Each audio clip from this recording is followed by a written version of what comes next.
met in November in at the Natural Encounters um, workshop that we went to with Steve Martin, who is a god in the bird world. And I had the perfect opportunity of meeting so many wonderful people there, including Katie, and we were on the same team together. So I got to see the magic that Katie creates with working with birds, and especially her love of vultures, which is an obsession. That's all I can say. She would see a vulture and you would lose Katie. She would be, I have to work with that, king vultures, you name it. And I was so impressed with her professionalism, her knowledge of these birds, and just the fact that she is such a professional in everything that she does. So I can't say enough of this lady. She is a wonderful person, and I'm so glad. Katie, thank you for joining us. I'm so excited. And I hope that you all enjoy listening to Katie as much as I got to during my week that I spent with her. And without further ado, Katie Fallon, take it away. Thank you so much, Heather. Thank you for inviting me to speak here. And Heather is right. Whenever I see a vulture, I have to go to them. And I seem to remember Heather enjoying the vultures quite a bit, though, also. During our workshop, especially that king vulture. He was adorable. So thank you again, Heather, for having me. And hopefully I'll get down to El Paso in real life to see some of the birds that Heather gets to work with.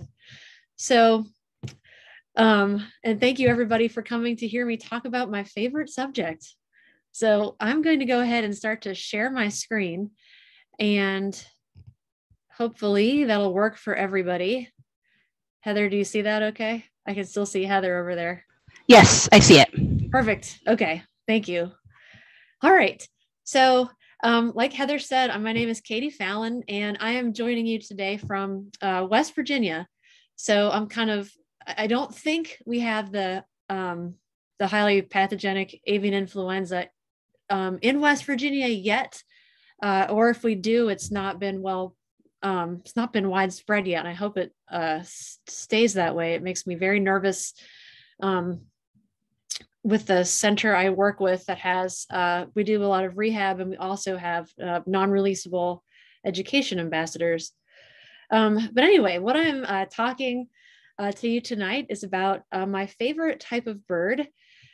A few years ago, I wrote a book called Vulture, The Private Life of an Unloved Bird. And this is what the new cover looks like. There was another version that came out in 2017. And every author's nightmare, the publisher went out of business who published the book. So fortunately, though, a different publisher picked it up and reprinted it with this fancy cover. And this bird on the cover of the book is a turkey vulture I work with named Boris.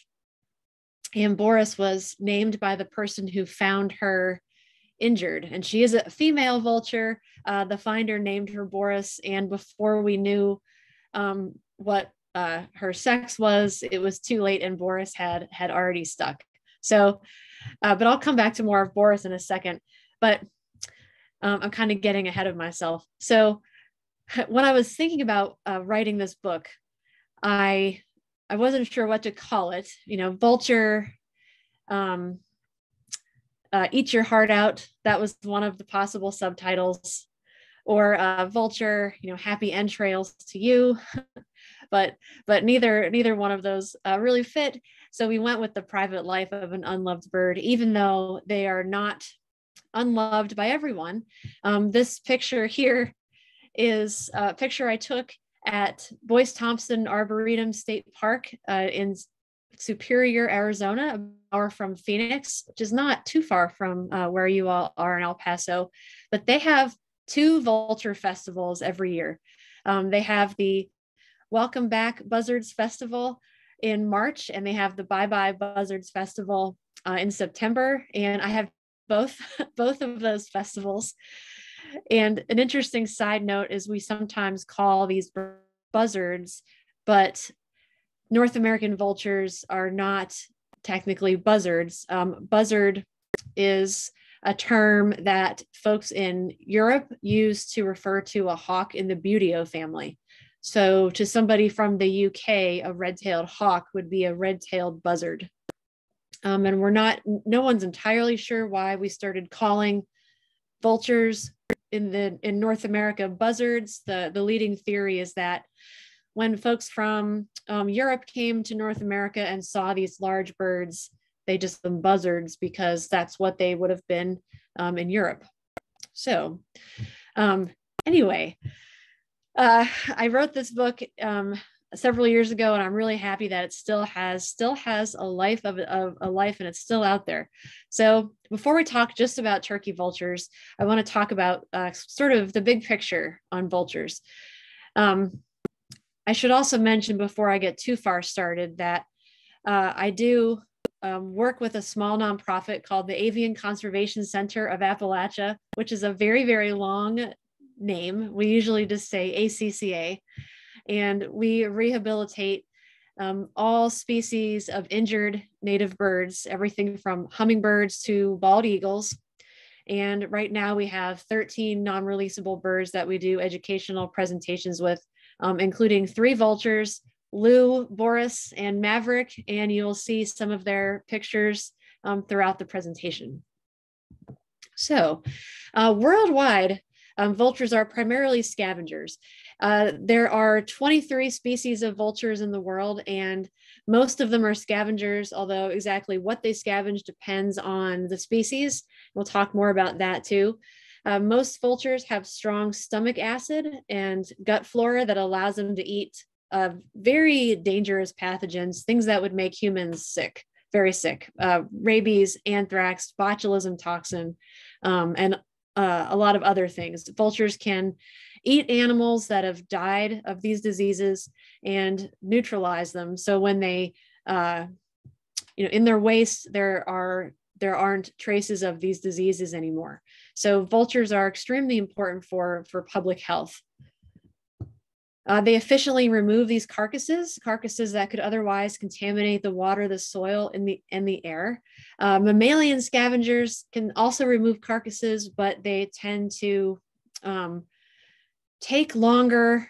And if you have a lot of mammalian scavengers concentrated around a carcass, you can spread zoonotic diseases like rabies. If you have a lot of feral cats or raccoons, around swapping saliva over a carcass, your chances of spreading rabies increases. And this is a problem that sort of played out in real life in India, starting in the late 1990s. Indian vultures used to be some of the most numerous vulture species on the planet, and biologists started to notice that there were fewer and fewer vultures, and they would even see sick vultures kind of falling out of the trees. And eventually they pinpointed the cause of the vulture decline to a veterinary pharmaceutical called diclofenac, which is an NSAID, but it was being administered to cattle while the cattle were alive, of course. And then after they died, in that part of the world, a lot of the carcasses their hides are taken, but the rest of the carcass is left for vultures. So the vultures would eat these cow carcasses that had been treated with diclofenac when they were alive, and it would cause the vultures to go into kidney failure and die. And several species of vulture in India had very, very significant population crashes, greater than 98% of the individuals in the species gone. But fortunately, diclofenac has been either banned or not being sold anymore in India, Nepal, and Pakistan. So the vulture numbers are increasing slowly, and there are captive breeding programs. But with that significant decline in vultures, the human rabies cases increased in India, and which of course, causes a public health crisis, and India leads the world in human rabies cases. So I know that was a lot of sort of kind of information to throw at you right in the beginning, but people also often say that vultures are very ugly. And this, of course, is the California condor that I think is a very, very beautiful bird, even though it's unusual, perhaps, in its appearance. And this is a species that a lot of you will know the story of the California condors decreasing to only 22 individuals in the 1980s. And then they all were captured. And because of intense captive breeding programs, I think we're up to 513 or so California condors now in the world.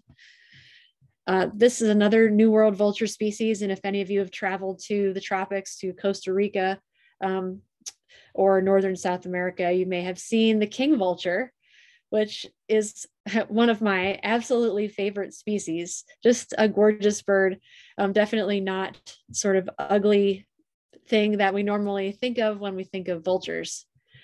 And going over to the old world, one of my favorite vulture species, the bearded vulture. This is a bird that eats primarily bones. And you can see that this bird has got a little bone in its beak. Up to about 80% of its diet is bone marrow. And this is a griffin vulture, which is it's the most widespread species of vulture in Europe. And it's a very large vulture that has that long hooked beak and that kind of ruff of feathers and that hunching posture that we often think of when we think of vultures in a cartoon or something. And the lappet-faced vulture, I think that Kevin said before the presentation that he went to Africa recently, and the lappet-faced vulture is an African species with that very, very large, strong beak that they use to open up large carcasses. So, speaking of vultures worldwide, there are 23 species, 16 in Africa, Asia, and Europe, and 7 here in North and South America. And interestingly, vultures in the old world and the new world are probably not very closely related to each other.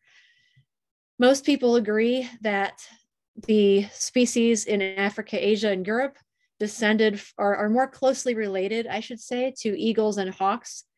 And in North and South America, the common ancestor that they share with eagles and hawks is further back in time. So they are traditionally grouped with raptors in North and South America, but then in the 1990s, New World vultures were moved to the stork family. And then around 2015, they moved them back to raptors, but they're kind of off in their own category. They are not as closely related to raptors as the old world species of vultures, which is really fascinating, the convergent evolution.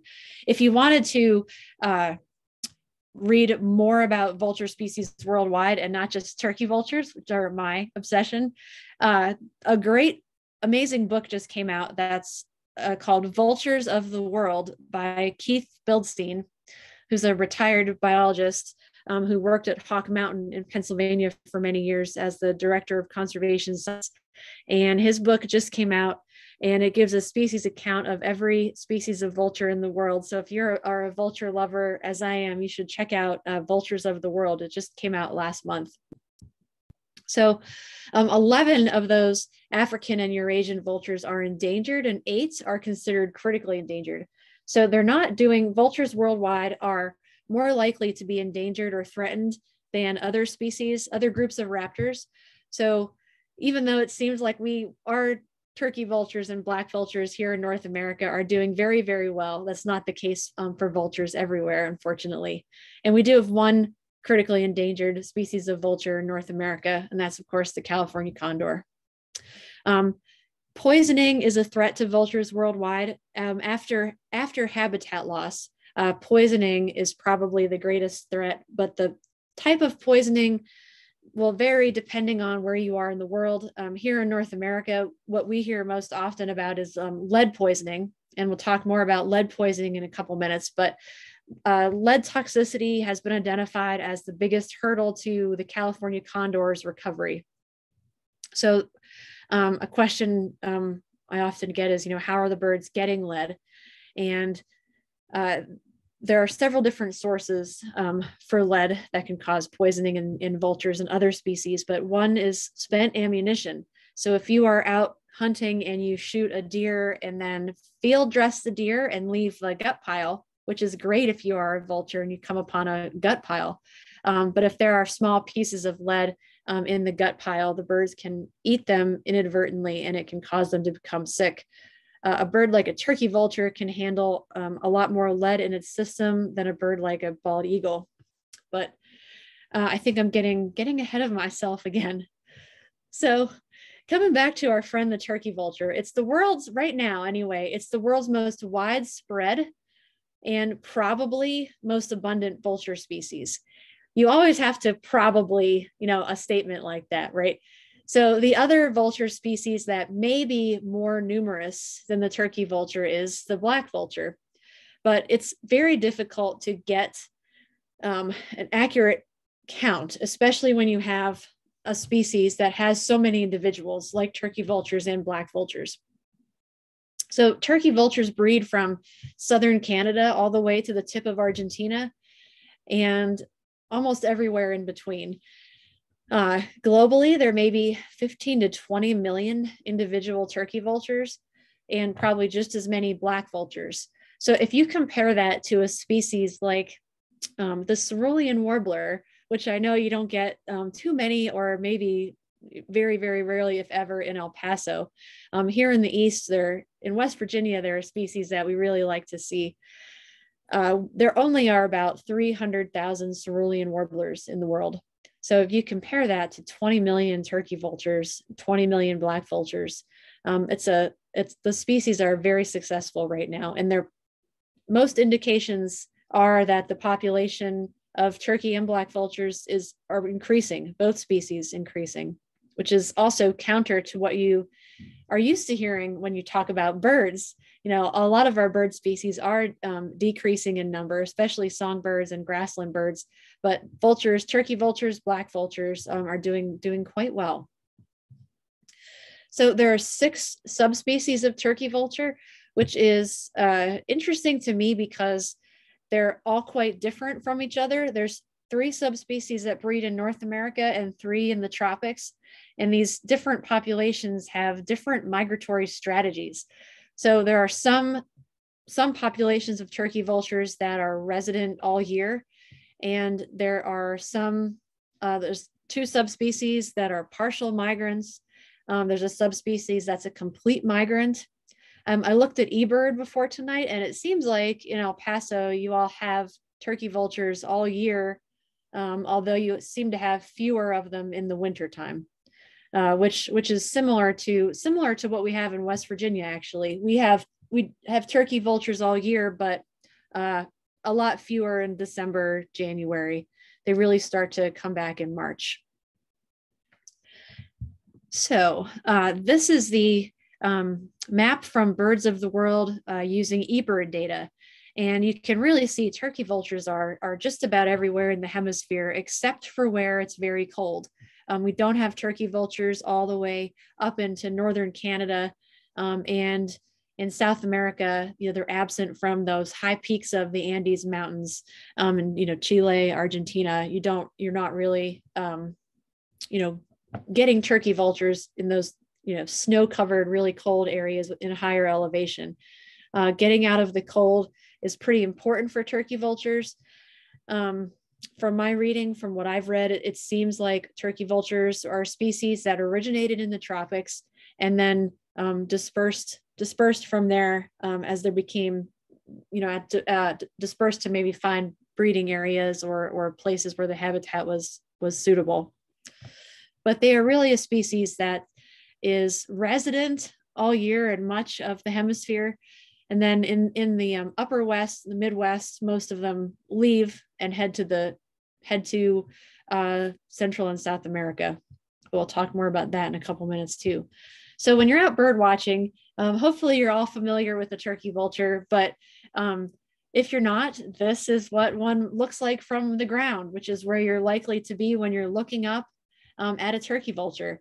The undersides of the wings and tail are light, and the tail is relatively long and thin. I always can remember that turkey vultures have silver linings. So if you've got, something that's all black or all brown underneath the wings, you're not looking at a turkey vulture. I've had a friend once who said, "Oh, Katie, I know you like birds. I saw 6 or 7 golden eagles circling together in the sky. It was really beautiful." And I said, "Oh, those were probably turkey vultures." And she said, "No, no, no. These were beautiful birds. They weren't vultures." But I think when you watch a turkey vulture flying, I mean, there are a few things that fly more beautifully than a turkey vulture. Holding their wings in a shallow dihedral, a shallow V, and almost never flapping, or flapping very rarely when they catch the wind. So up close, this handsome turkey vulture is Lou, who lives at the ACCA, the group I work with. And Lou was hit by a vehicle and unfortunately can't fly well enough to return to the wild. He had a shoulder injury and he's also missing an eye. So this is kind of his handsome side. His other side is a little bit more distinguished looking. So here in the eastern US and in most of the US, our turkey vultures weigh about 4 pounds. Some of the southwestern turkey vultures are a little bit smaller than the turkey vultures from kind of the upper west and the east, but about 4 pounds is usually about what our birds weigh. They have this 5 to 6 foot wingspan, but they only, so even though they have that same wingspan as an eagle, they weigh less than half of what a bald or a golden eagle weighs. So they are not meant for carrying anything heavy or carrying anything at all in their feet. So if you take a look at Lou's feet standing on this branch, they look, we were talking about chickens before the presentation, and they have feet that look a lot like chicken feet. And I am a chicken person in addition to being a vulture person. And the feet are very, very similar. They're not meant for grabbing and carrying anything. Many raptors, or true raptors, I should say, have a strong halix, which is the kind of big back toe that they really need to grab onto something and carry it away. If a raptor loses that halix, they probably can't hunt successfully anymore in the wild. So that big back toe is really important to raptors that carry away their food. A vulture doesn't really have a very well-developed halix. It sort of reminds me of a pinky toe. It's not good for carrying stuff, even though vultures get blamed pretty often for, carrying things away. And they're just not equipped to do that. They might drag something with their beak on the ground, but they aren't picking anything up and carrying anything away. Up close, they're even more handsome, right, than when they're up in the sky. So this beautiful turkey vulture was hit by a car, which happens fairly regularly when they are feeding on roadkill.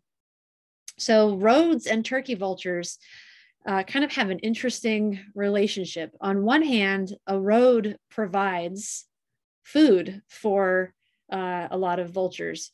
I mean, we have here in West Virginia, I think that we are the state where you are most likely to hit a deer. And we're either number 1 or number 2. It's like the only thing that we're really good at, right? Is we have a lot of deer on the road. But so roads create a lot of food for vultures, and they do a great job of cleaning up those dead animals. And roads also provide lift because they stay warm. The air kind of rises off the roads, giving the vultures, helping them soar without having to do a lot of work. So, but there is the trade-off, of course, where you could also get hit by vehicles when you're feeding on the road. So this guy was hit by a vehicle, but luckily he just had some road rash and we were able to get this one back to the wild. So you'll notice that white hooked beak that's very, very good for tearing chunks and swallowing them. Turkey vultures have an excellent sense of smell. You notice these nostrils on the top of their beaks, top of their noses. You can see right through to the other side. There's some debate about how well bird species can smell. Traditionally, or historically, I should say, historically, there was the belief that most birds did not have a good sense of smell, other than turkey vultures, greater and lesser yellow-headed vultures, which are two closely related species that live in the tropics. Now there's some discussion that maybe birds have a better sense of smell than we thought historically, but I don't think we know for sure yet. But what we do know is that turkey vultures do have an excellent sense of smell, as well as excellent eyesight that they use to locate their food. You might notice, I don't know if you can see this that well, but if you look very closely at this bird's tongue, you might be able to see some little serrations on the back of the tongue.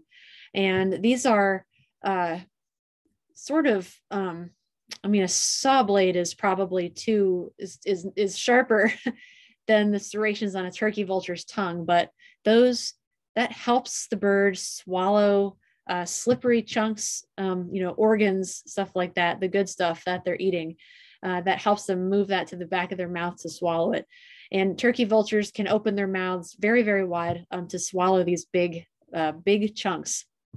Something else to point out about this bird's face that you're all looking at, you can see these kind of white, warty things in front of the bird's eyes. And I have never read or heard a satisfying reason that some turkey vultures develop these. And I would actually be really interested to know if turkey vultures in El Paso have these growths on their face, because some of the biologists I've spoken to who study vultures in Central and South America say that the resident turkey vultures there do not have them. And baby turkey vultures, young turkey vultures, don't have them either. And turkey vultures that have lived under human care for years and years, that come in when they're young, also don't seem to develop those warty growths on their faces. So this is beautiful Boris again, who came into us when she was about a year old, and now she is I think about 7 years old, and she has never developed any of those warty things on her face. So someday I'm going to figure out, or I hope to learn. I probably won't figure it out myself, but someone will figure it out and tell me what exactly causes those growths on a turkey vulture's face. That would be in North America, but not in Central and South America. So anyway, kind of a tangent there, but coming back to some of the natural history stuff. So turkey vultures are obligate scavengers. Their diet is carrion, so dead things. They are not known to kill live prey. There are a few documented incidents where they do take live prey, but it's things like small fish wash up on a beach and they aren't quite dead, and a turkey vulture walks over, and swallows them. Or invertebrates, turkey vultures might eat while they're alive. I think I read about a documented case of hatchling turtles on a beach. Turkey vultures walked over and swallowed. So the things that they have eaten that have been alive, it's more of a case of the turkey vulture walking over to something that can't really get out of the way and just swallowing it whole, rather than hunting it or chasing it or something like that. But they are considered obligate scavengers. Diet is nearly exclusively carrion. So, but they do learn where reliable sources of carrion happen. So if there's a certain area where animals don't survive for some reason, the vultures may learn that area and hang out there. I don't know that they encourage the rabbits to run in front of cars, but they definitely learn where carcasses are disposed of on a farm, for example, something like that, and they will bring their friends.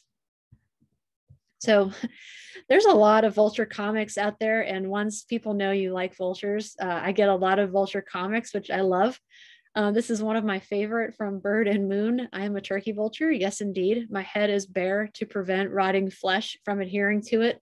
And I should say that that's true with many vulture species. They don't have a lot of feathers on their faces. To keep cool, I poop on my legs and feet. And in my house, I have 3 young children, and we usually call it an accident when that happens. But there's another word for it, and it is urohydrosis, which is expelling liquid waste onto your legs to help regulate your body temperature. There are a couple other theories about why vultures may do this. It's been suggested that their liquid droppings kill bacteria on their legs and feet. And I've also read the suggestion that it's perhaps has something to do with vultures identifying each other by the way that their legs smell, but I don't know that that's been something that's been proven yet, but it's a theory. But other species regulate their body temperature by expelling liquid waste onto their legs. Other vulture species, as well as some storks. My main defense is projectile vomiting, which is an interesting thing that turkey vultures do. And it often, happens when, the bird is in, when something is a threat very close to it, right? If the bird can't fly away, a threat is very close to it, they may vomit. And there are a couple different possible reasons for this. One is that, if you're a human, it's very unpleasant, right? Turkey vulture vomit. If it's a bird from the wild, it's, partially digested roadkill that was probably not fresh when the bird ate it.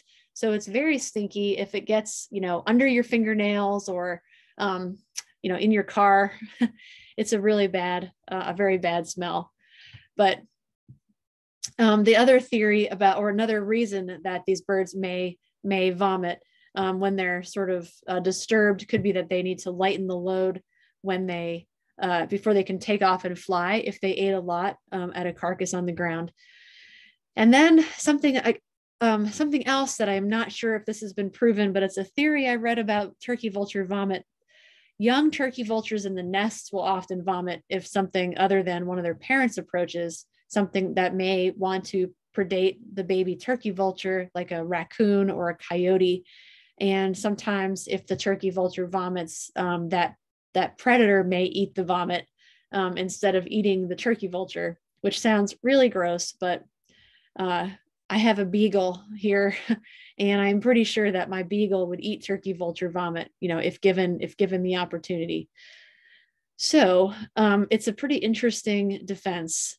And I have a picture of turkey vulture vomit in a minute that I'll show you, but it has to do with baby turkey vultures. So turkey vultures don't build a nest. They may move with their beaks, some leaves or some sticks around, but they don't build a nest like you would normally imagine a bird to build. They nest in cliffs, caves, abandoned structures, houses, barns, deer hunting, like tree stands, big hollow trees, sometimes even just in a brush pile, something like that. Anything they can kind of get into a little bit, they may nest in. This is a cave in Western Pennsylvania. And the baby turkey vultures just were kind of walking around in there, and I kind of stuck my camera in and took a picture in the flash, and this is what the baby looked like in its nest. And I'll tell you why I'm messing with turkey vultures in their nests in a minute, but this is the picture with the vomit that I wanted to show you. So those kind of reddish brown lumps in the lower right hand corner of the picture is baby turkey vulture vomit. And if anyone, a great trivia question, why is baby turkey vulture vomit, worse than adult turkey vulture vomit? And it's because it is twice partially digested roadkill, because the adults are not carrying whole food back to the babies. They are bringing the food back in their crops, in their kind of stored in their digestive system, and they regurgitate and the babies eat it. And then when they get disturbed at a nest or disturbed in the nest by a predator, and then they throw it up again. So it's twice partially digested. It's very stinky. Um, so, oh, these are this just some reminders about turkey vulture breeding, which was pretty mysterious until fairly recently, when people were able to start studying it more closely. They have 2 eggs a year. There's some debate about when turkey vultures first start to reproduce. Some people say it's as early as 4 years old. Some say it's more like 6 or 7 years old. But it probably takes them a few years before they start breeding. But they have 2 eggs. They have documented them with 3 eggs occasionally, but it's almost always 2. And one of the coolest things I think about how parent turkey vultures raise their babies is that both parents incubate equally. Both parents share almost all of the chick raising duties equally. They will switch off when one parent, is sitting on the babies for hours. The other parent will come in and take over, and that first parent will leave and go to a communal roost or go out looking for food. And they will both parents will feed the chicks once they hatch. And they don't spend a lot of time with them once they no longer need to be brooded. Once the parents don't have to keep them warm anymore, they return to the nest to feed them, but they're not spending too much time with them, they're kind of interesting. The eggs hatch after about a month, but then the young are in the nest for like another 2 months, which is a pretty long time. A lot of birds leave the nest more quickly than that, but they're there for a while. And after they fledge, they still stick around for another 2 weeks or so around the nest site before they leave to a communal roost. And then once they go, when they're about 12 weeks old, 84 days old, the parents don't support them any longer. Black vultures are a little bit different in that the parents will continue to support the young for potentially months. There have been some cases of black vultures, adults feeding young birds, when there's months after any of the young would have fledged, which is kind of interesting. So, and look at that face. I sort of forgot I had this picture in here. So that is a baby turkey vulture up close. Quite a bit different. Hopefully everybody watching went, "Aw," because it's really cute, I think. It's very different looking from an adult turkey vulture, right? They don't get that red head until they're about a year old, and it sort of fades from this gray to red sort of gradually.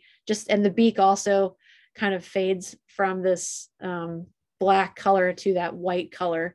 And baby turkey vultures have that really blue eye, sort of like a Frank Sinatra, and that eye gets more stony or brown colored as the bird gets older. And someone at a presentation once said that this picture looks like Bernie Sanders, and now I can't unsee it whenever I see this. But it's a very, very cute little bird, and they look quite a bit different from the adults. So what I'm doing in these vulture nests, so you have to have a permit, a federal permit, to do any sort of messing with migratory birds at their nest. So what we do, my small nonprofit ACCA partners with USGS, West Virginia University, and Hawk Mountain in Pennsylvania. And we travel just once a year to known turkey vulture nests. And we take babies out of the nest for 15 to 20 minutes. We measure them. We take a blood sample to test for lead poisoning in the baby turkey vultures. And turkey vultures can be a good species to test for lead toxicity because they can handle more lead in their systems than birds like a bald eagle or a golden eagle can. So if you can measure the lead in turkey vultures, that can kind of give you a sense of how much lead is out in the environment. Where a bird like a bald eagle that is suffering from lead poisoning is often very, very sick from just a little bit of lead. So turkey vultures and black vultures can both handle quite a bit of lead in their systems. And lead in avian scavengers can be, its own symposium. There's a lot of information out there and a lot of reasons not to use lead ammunition if you do hunt. So we test the lead. That little box behind the bird is a lead care 2, which is a kind of a point of care test kit that tells you, gives you a readout in a couple minutes of how much lead is in the bird system. If you want to read more about this, there's a paper that some of our partners wrote that's chronic lead exposure is epidemic in obligate scavenger populations in Eastern North America. So if you go to Google Scholar and search for that, you can find a lot more information about just how much lead is out there in our Eastern vulture populations. And the spoiler is that there's a lot of lead out in the ecosystem from spent ammunition, but also from coal-fired power plant emissions. So when, like I mentioned, these babies, the baby turkey vultures are only out of the nest for a couple minutes. And we sometimes will bring some of our interns or volunteers up to help. And these are my kids who also like to go up and help sometimes. And we try to get them involved in science at an early age. And we make them take notes. It's not really, child labor, right? So again, the birds are only out for a few minutes. And here we're measuring the beak, and we put a wing tag on the birds instead of a metal leg band. And couple reasons for this. One is that since the birds do expel liquid waste onto their legs and feet, that can corrode a metal leg band. Also, a wing tag allows you to identify the bird from the ground without having to recapture the bird to read the leg band. So this particular vulture, number 285, is one that we banded several years ago now, or tagged, I should say, not banded, several years ago. And this is a bird from Avella, Pennsylvania, which is right on the West Virginia, Pennsylvania border. And this bird was resighted all the way in West Palm Beach, Florida. And that's about as far as a Pennsylvania turkey vulture will travel. They're considered partial migrants here in the East. They don't go any further than Florida. So they don't cross the Gulf of Mexico, or they don't join that river of raptors to go all the way to South America. They're not part of that. They are just staying in the East, migrating slowly and eating the whole time. This is a turkey vulture that came into rehab that we were able to release. She had been shot and we released her. She still had a couple of shotgun pellets in her body, but it would have done more damage to try to get them out. So we left those 3. We did not give this bird a wing tag because we were a little concerned about too much extra weight since she had already been compromised. And you can see that she's wearing a transmitter. And this was donated to us by one of our board members to put on this turkey vulture. And he usually puts transmitters on eagles. But this is the only turkey vulture I know of from West Virginia that has ever had a transmitter put on it. And I know some of you do wildlife rehab or raptor rehab, and there's always that, at least I always have that fear when you release a bird, like, is this bird really going to go out and be successful? Like, did we do everything we could? Are we restoring something healthy to the wild, or, was it injured in the first place because it was doing something, wrong? But this bird did great. So the map on the left, the skinny map on the left, the star is where she was released near Morgantown, West Virginia. And she went all the way to northern Georgia, where she spent the winter. And then she came back the next year, and then she went down again. and we haven't had this bird or stopped transmitting in the late 2016. So that doesn't necessarily mean she died. That's also when AT&T shut down their 2G cell towers, I guess. And the transmitter uses cell towers the transmitter pings the cell tower when she flies past it. So I don't fully understand the technology, but it's like she has an old cell phone, I guess, that doesn't work as well as the new ones, and we don't have any way to get her back and fix it. So, but still, that's a couple years of data that we wouldn't have had. That bird is out there eating a lot of roadkill that whole time. So I definitely call that a success. And the map on the right shows where she returned after migrating.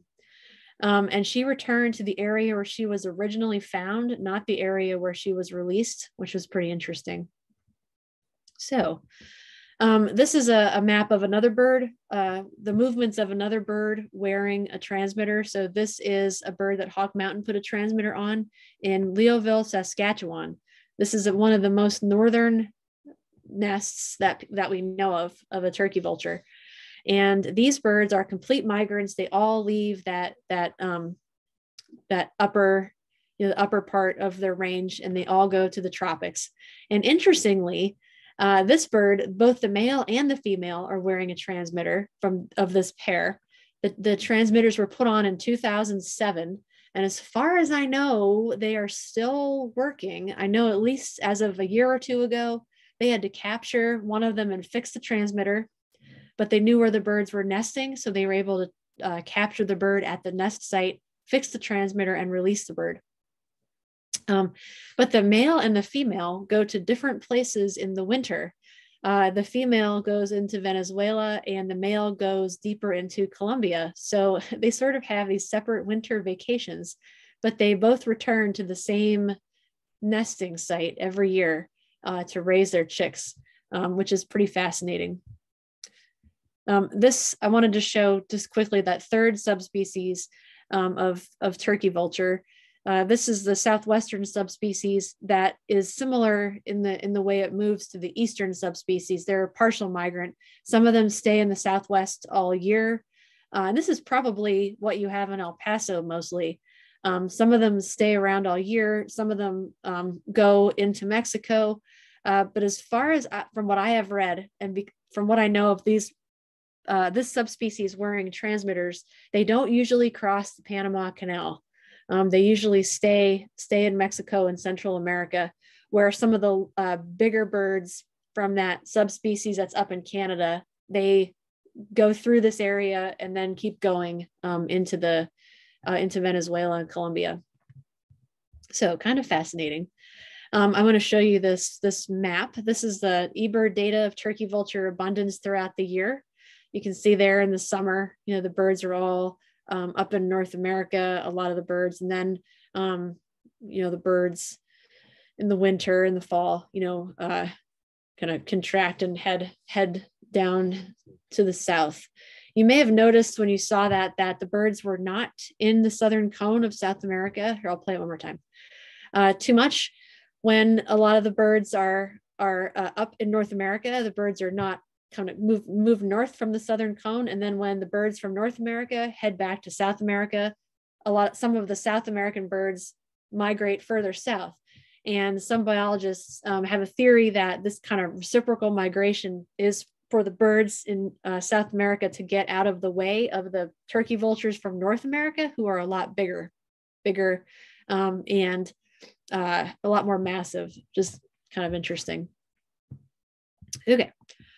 So the last couple minutes, I want to just mention this guy who you don't have too much in El Paso. And the eBird data shows that you have a couple black vultures that show up sometimes, but not very, but maybe they're coming. They are expanding their range. We have them all year in West Virginia also.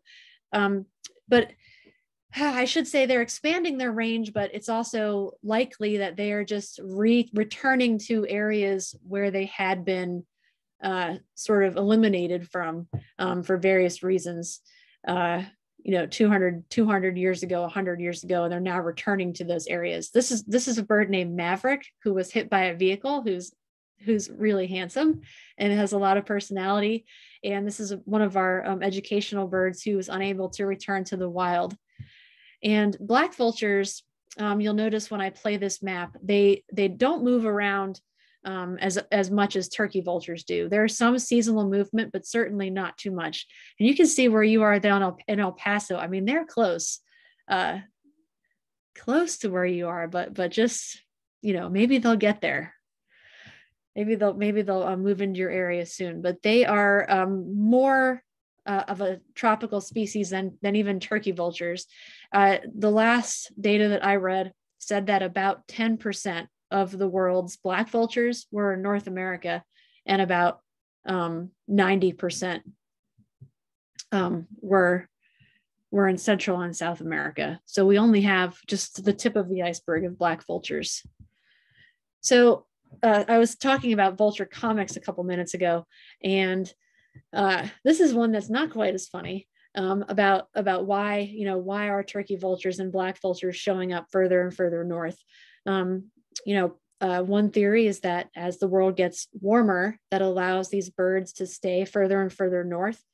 We have these wonderful interstate highways, that we didn't have years ago. We now have laws to protect vultures, which we didn't have, 1960. I think it was still, I don't think they were not given protection yet under the Migratory Bird Treaty Act, or maybe they had just gotten it. And the pesticide DDT impacted at least black vultures the same way that it impacted peregrine falcons and bald eagles by weakening their eggshells. So as the world maybe gets warmer, it allows these birds to spend more and more time further north and to stay north in the winter. It's, the vultures are sort of making use of the mess we've made of the world, which is kind of depressing in one way, but on the other hand, it's two species of birds that are successful when a lot of other ones are unsuccessful. So vultures make good use of human subsidies. So black vultures have their diet is almost exclusively carrion, but they occasionally attack weak or dying animals in some locations. And this makes them they have a much worse reputation than turkey vultures. They have the sort of reputation of, killing newborn calves or newborn lambs. And it's been documented occasionally, but it's very hard to document, especially when the birds learn where births happen in the field and, want to eat placenta and other stuff that comes out with birth, and want to eat stillborn animals if that happens. And it's tough to know if an animal has been stillborn or if vultures have killed it. If black vultures do kill baby animals, it's them approaching them on the ground and sort of eating them. Because they have chicken feet just like turkey vultures do. They're not carrying anything away. They're walking or running up to something on the ground and just kind of starting to eat them. So it's got to be something that can't get away. But this is being studied. And there are some areas where it's never reported to happen. And then there are some areas where it's reported to happen frequently. Hopefully we'll learn more about it. And figure out more about why it happens and what situations. I don't want to read this giant long quote, but this is just from John James Audubon's Birds of America, which came out between 1827 and 1838 in different volumes. And he noted that black vultures were all the way up in Kentucky, Indiana, Illinois, and Ohio. And in this part of the country, people think black vultures are new because they have never seen them in their lifetimes, but they were here. They just were not for a while, and now they are, returning to where they had been. So it's they aren't a new species, even in Ohio and Maryland and West Virginia, even though they haven't been seen around here for a while. So they are opportunistic and make use of human subsidies. This is Myakka River State Park near Sarasota, Florida. And these two black vultures, I watched as they walked around the campground, checking all the grills for food. Like the big predator has come through with its, eaten its meat and left some little scraps behind for the scavengers. So if you don't like to see dead mice, this is your content warning for dead mice. So this is Maverick, the black vulture at ACCA. And this is just ate a little mouse tail there. We have quite a variety of toys and balls and stuff with holes inside where we can stick food to kind of get the birds to work their brains a little bit and their bodies a little bit for finding food, to sort of make it I don't want to, maybe realistic is not the right word, but in the wild, the birds would be, using their behavior to find food. And under human care, we often just like feed them, but we try to design different kinds of enrichment to sort of keep their brains going, and their bodies, to keep them healthy. Now, this is a behavior, I cannot explain this, but I leave this video in the presentation because it's interesting. We give Maverick sometimes plastic ball pit balls, and when they're in the dish, it makes sense that he would push them around because there's little pieces of food hidden underneath them. But I'm not sure why he likes to chase the purple plastic balls around and bats them with his nose or with his beak. But interestingly, black vultures in the wild have been documented to do something similar. Like if kids leave a soccer ball on a field, they've documented black vultures in groups coming and knocking the ball around. This video here is Maverick getting pieces of mice out of a puzzle feeder that's made for dogs. And, it took him like 5 seconds to figure out how to do this. And you can see behind him in the distance, all of his ball pit balls, everywhere. And, he's a lot of fun to give enrichment items to see, to hide things in this. This is a hallway outside of his enclosure where we just let him out to play in the hallway. It's a lot of fun to try to design new things for him to figure out. So that's enriching for the vulture, and it's also enriching for the humans who are taking care of him. But we haven't yet found something that he can't figure out. He's really good at all of these dog puzzle toys. All right, so getting to the end here. So most people agree, vultures are amazing and they're important for the ecosystem. They clean up the dead stuff, but vultures, scare people. And I hear this all the time when I talk about vultures. People say, like, why do you like these scary birds? I don't know exactly. I guess they're scary if you do have a large group of vultures roosting together, especially in the fall. And this time of year, you get some roosts. Can be a little disturbing. People will send me pictures like this and say, do they know something, Katie? Like, are they waiting for me to die? But when you see a lot of vultures roosting together, it's probably because the location is good. There's good wind, it's warm, and there's a lot of food. And then the social reasons, like they can follow each other to food. I think I said at the beginning that, they will bring their friends to the food. If one vulture finds food, the next day that vulture might return with several friends. They will follow each other to food. And black vultures, they've documented that they roost in groups of extended families. I don't think they've documented the same in turkey vultures, but black vultures at least kind of know each other in the roost. So some fears people have about vultures, do they attack people, right? Only if the people are dead. And then they won't feel anything, right? But mostly vultures prefer dead herbivores, deer, cattle, poultry. And then this too is this is a video of my daughter, not being eaten by a vulture. And people, sometimes people make black vultures out to be these, monstrous birds that will, pull babies out of their cribs and stuff like that.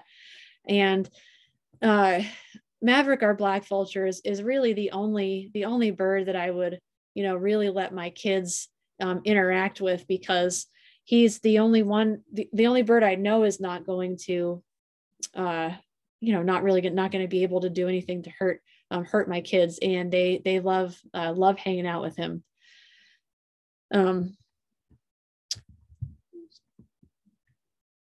How do I make my video? Oh, there we go. So people often will also say, are they waiting for me to die?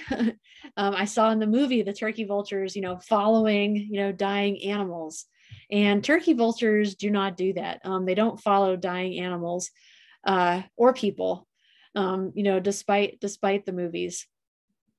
And, they look creepy, right? But beauty is in the eye of the beholder, right? And bald is beautiful.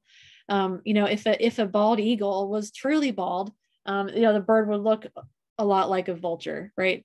It's if you think about, if a turkey vulture did have a lot of feathers, on its head, and then it stuck its head into a carcass to eat the dead animals, and it had pieces of viscera stuck on its face, that would be creepy. Not so much that they're missing their head feathers. But I think a lot of the reason, people are scared of vultures or dislike them is just this idea that, something is waiting for me to die, or something, when I die, there's something else out there that's going to, could use my body as food, which is a little disturbing if you think about it. But if you're ever in this situation, where you're crawling through the desert, and you see vultures in the distance or behind you, just keep calm and carry on, right? So hope that's one of my favorite phrases. So that is the end here. So if anybody has any questions, I'm very happy to answer them. And this is Lou, the turkey vulture, I should point out here. Lou doesn't go off-site to do many programs lately, but when he does, we work him without equipment, because turkey vultures don't have strong legs like true raptors, and he's kind of he's not super comfortable in front of most audiences, so he usually kind of runs out, eats a few pieces of food, stands on his perch for a while, and then he runs back into his carrier. But anyway, he's very adorable. So I will go ahead here and stop sharing my screen if anybody has questions. Don't forget to unmute yourself if you want to ask a question. Katie, which was the first bird of prey that you worked with? Was it a vulture? No, I think the first, oh gosh, I worked with parrots before I worked with birds of prey, but the first bird of prey I really worked with was probably a red-tailed hawk. But when we would get turkey vultures into rehab at a place I used to volunteer with, like 20 years ago, I guess now, they were just really fascinating. I just thought turkey vultures were amazing and different, and just had a completely different way of kind of being in the world than, a hawk or an owl. Just fascinating birds. And, one of my favorite things to, one of my favorite species to be around, for sure.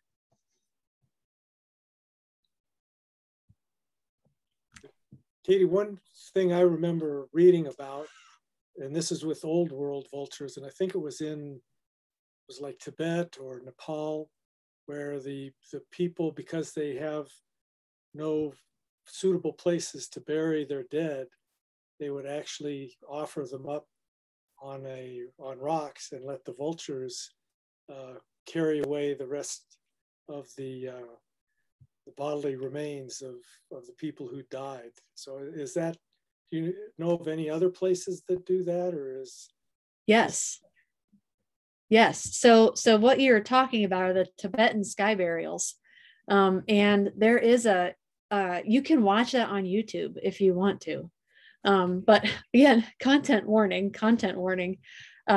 But there are videos you can find of Tibetan sky burials, where the ground is not really suitable for burying, and there's not much wood to sort of cremate bodies. So there's a ritual where the bodies are prepared and sort of left on the side of a mountain, for the vultures to come and eat. Vultures and some other species too, but mostly vultures, and it's sort of seen as a final act of charity. But there's also India. There's a group in India, the Parsi, who do something similar. There are towers near, I think they're in Mumbai, the Towers of Silence, they're called, where they prepare and leave dead on these towers for vultures to come and eat the bodies. And that religious group actually had when the Indian vultures, when their populations crashed so much, they did not have enough vultures to eat the dead humans. I don't really know what's happening now to that group, but I know that it was a problem. I just always thought that was a great sort of turning the cycle, keeping the cycle going after somebody died. Yes. Yeah, it might be illegal in the US, but I don't know. It would be I think it's great. You really your energy is just turned back into some other being and recycled. Yes. Yep. Anyone else have some questions for Katie? Hi, Katie. Thank you for your presentation. I was looking at my turkey vulture photos from El Paso and Southeast Texas near Del Rio, and they do have those white warts on their face. Okay, interesting. So, yeah. Well, I'm not sure what. I think I really want to get to the bottom of what those things are or what causes them more than what they are. And my husband is a veterinarian, and he has told me that he will figure it out someday. But it's really interesting that both Lou and Boris came to us when they were young birds, a year old or so, and they never developed those warty things on their faces. Yeah, it's kind of a mystery. I'm really curious about what causes that. Sounds like a good research project for somebody to sample the populations. Yes, yeah. Okay. Well, Katie, thank you very much. Heather, did you want to say anything? It was fascinating, Katie. Thank you. I loved everything you said, and I just really, again, appreciate you doing this for us, and I could see everybody was enjoying it as well. And if anybody has any questions that maybe you think of later, you can go ahead and send them to us here, and I can always relay those to Katie, and she can answer those. And also, your book is still for sale, right, Katie? Oh yeah, of course. All right. So I recommend you get it and buy it, and you can learn a lot more about what she was talking about today. I'm sure her passion for vultures came through in this presentation. So I'm sure that'll definitely come through in her book. Yes, I hope so. And thank you very much. Thank you very much, everybody, again, for listening. And thank you very much, Heather, for inviting me. It's great to see you and hear you again, Heather. Yes, definitely. Hopefully we'll see each other again soon. Yes. Carry on, Katie. Yes. Yes, thank you. And I'm glad to see some of you saying you laughed. Yes. Yes. I do remember